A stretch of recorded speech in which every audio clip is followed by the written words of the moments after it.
అందరికీ జై భీమ్.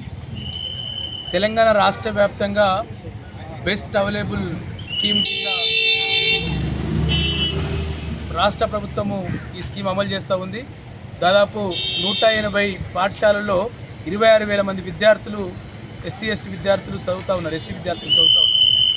గత 3 సంవత్సరాలుగా ప్రభుత్వము వాళ్ళకు పెండింగ్ ఫీజు బకాయిలను చెల్లించకపోవడం వల్ల మొత్తం ప్రైవేట్ పాఠశాల యజమానులు విద్యార్థులను తల్లిదండ్రులను మానసికంగా ఫీజు చెల్లించమని చెప్పి ఒత్తిడి తీసుకొస్తూ ఉన్నారు.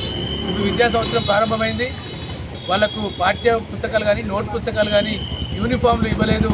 తల్లిదండ్రులకు మీరే తెచ్చుకోండి, యూనిఫామ్లు టెక్స్ట్ బుక్లు నోట్ బుక్స్ మీరే తెచ్చుకోండి, మేము బిల్లాస్ తీస్తామని చెప్పి వాళ్ళ పాఠశాల యజమానులు వేధిస్తూ ఉన్నారు. కనుక మేము ప్రభుత్వాన్ని ఒకటే డిమాండ్ చేస్తూ ఉన్నాం, రాష్ట్ర వ్యాప్తంగా 26,000 మంది దళిత విద్యార్థులకు సంబంధించిన అంశం ఇది. ఈ ప్రభుత్వం వెంటనే స్పందించి 200 కోట్ల చాలా చిన్న అమౌంట్ మీ దృష్టిలో అది 200 కోట్ల పెండింగ్ ఫీజు బకాయిలను విడుదల చేసి 26,000 మంది విద్యార్థుల భవిష్యత్తు నిర్మించుకోవడానికి మీరు ప్రభుత్వం స్పందించాలని చెప్పి మేము కోరుతా ఉన్నాం.